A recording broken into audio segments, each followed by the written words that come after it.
artificial intelligence disrupts everything, can Nigeria capture some of the value in AI, chips, and the global tech revolution? Or will we simply be spectators in a game dominated by others? Good morning and welcome to another power-packed episode of Business Week.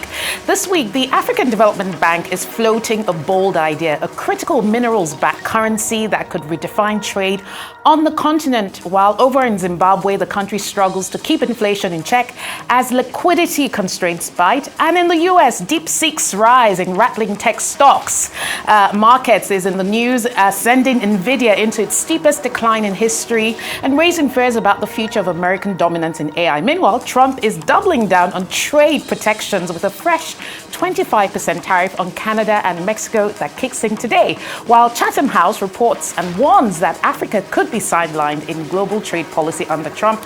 And in South Africa, the Reserve Bank signals mounting inflation risks despite another rate cut, while Nigeria moves ahead with its GDP rebasing. And in today's deep dive, we'll be unpacking Nigeria's place in the global tech race. Well, if you missed all the big business stories of the week, you get to catch up right here on Business Week. I'm Rolake Akinkunmi-Fulani. Stay tuned.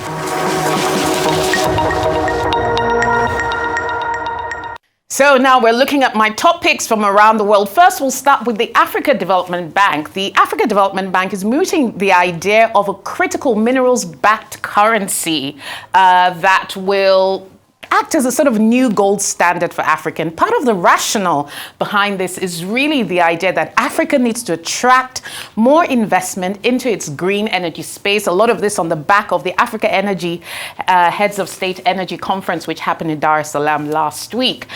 Similar to the gold standard, really, the idea here is that an agent would essentially act as a settlement intermediary to settle purchases of electricity in local currency with a view to then leveraging that for international financing. Now, Africa receives only about 4% of global energy investments, which is still quite low. So part of the rationale here from the AfDB is to find ways to attract more inflows into the green energy space as part of the climate financing agenda. Well, this is still an idea that's being proposed. The details still remain to be seen and published, but we'll be tracking that very closely. DeepSeek, of course, this has been in the news. We saw shares tumble for NVIDIA, global chip manufacturer.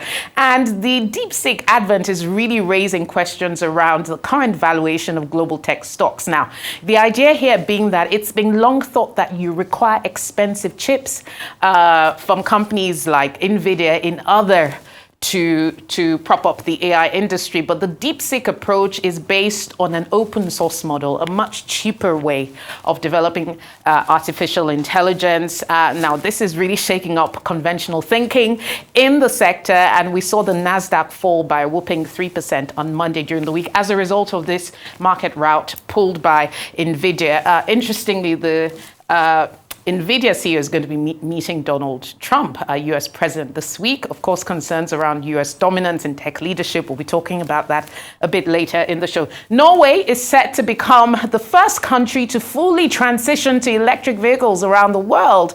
Already, 90% of vehicles on Norway's roads are electric. The country is also one of the biggest oil and gas producers, particularly gas, and has a massive sovereign wealth fund, which it has leveraged to invest in more sustainable forms of energy.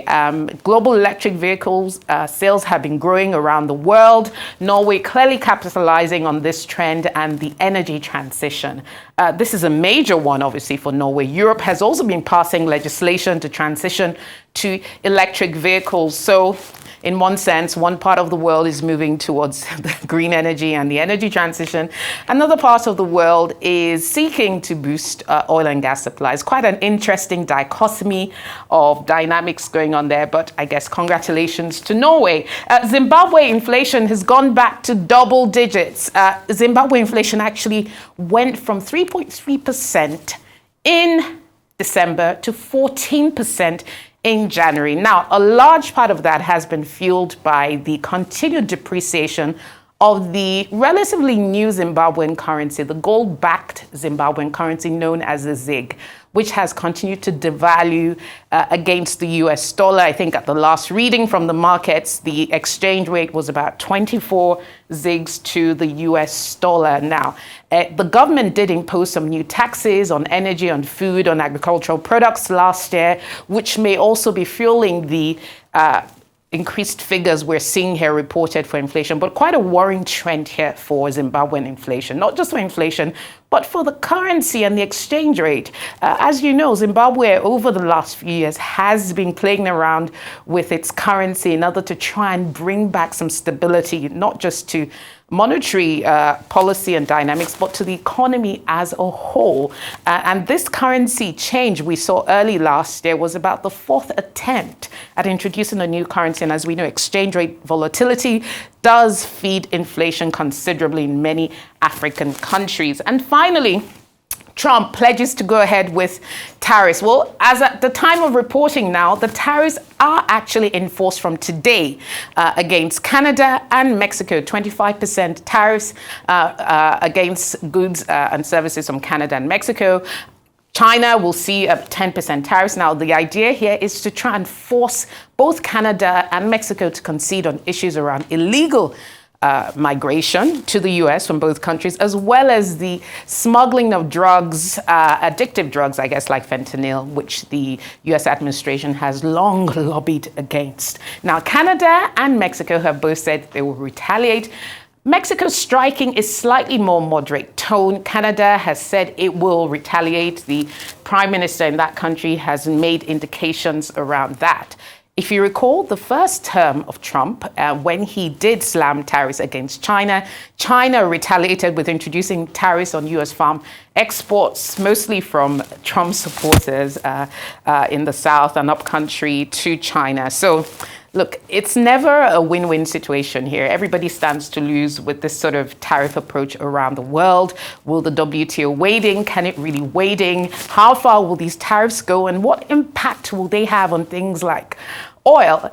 The US currently imports around 4.6 million barrels of oil from Canada daily, and from China, a lesser amount, around 500,000. From Mexico, I beg your pardon, around 500,000 barrels a day. So this might also raise questions about increased energy prices, although it must be said the US produces around 13 million barrels of oil daily in the US. So perhaps the impact of increased tariffs on oil products from Canada on US soil may not be felt as much. But still, we're entering a new phase of global trade wars. And that's it for my top picks from around the world this week.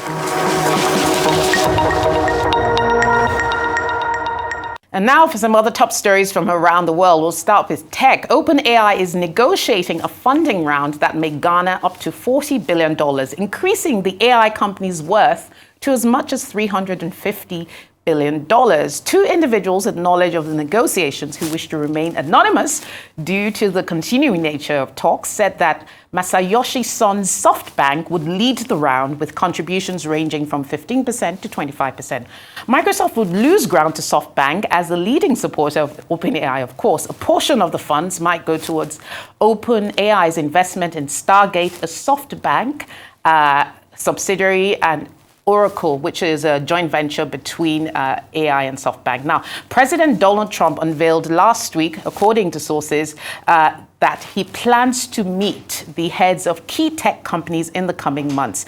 And actually, the OpenAI strategy calls for billions of dollars of investment in AI infrastructure in the US. I guess that informs the push by the president to meet these companies. Now, US officials are investigating whether Chinese AI startup DeepSeek skirted American export restrictions on advanced chip sales and bought advanced NVIDIA semiconductors through third parties in Singapore. That's according to Bloomberg reports that emerged on Thursday.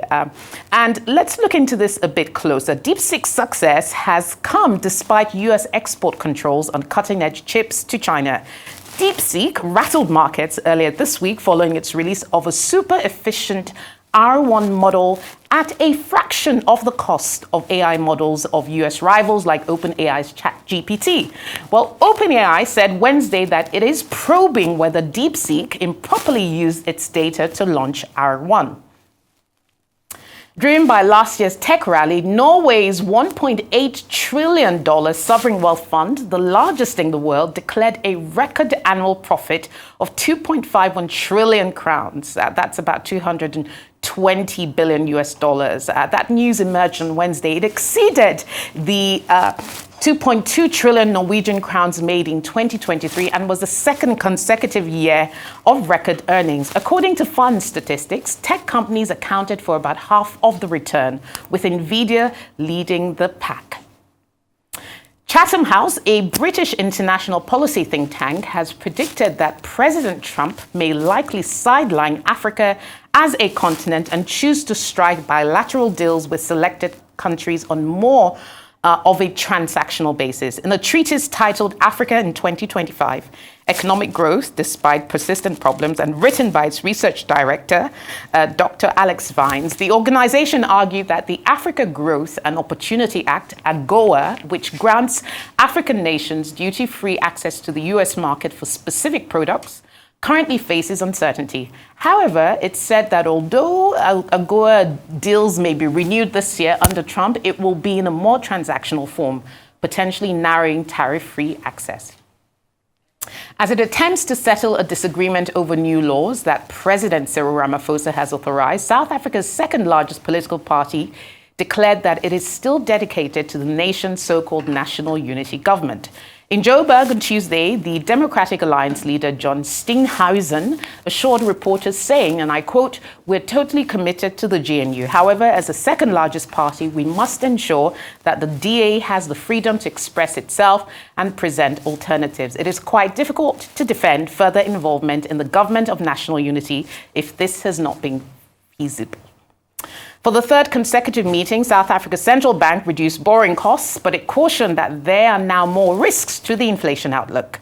At a briefing north of Joburg on Thursday, Governor Lesetja Kganyago informed reporters that the six-member Monetary Policy Committee had lowered its benchmark rate by 25 basis points to 7.5%. That was in line with a Bloomberg survey's median prediction of 20 economists.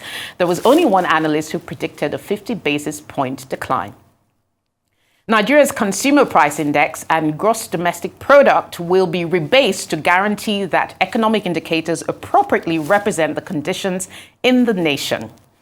The Federation Statistician General and head of the National Bureau of Statistics, Shemiu Adeniro, made this promise on Monday in Abuja during a special meeting with the civil society organization community. Adeniro clarified that a crucial instrument for bringing statistical measurements into line with changing economic dynamics is the rebasing procedure. These are crucial for determining the actual state of the economy and include the rise of new industries and changes in consumer behavior. That's it for our top stories.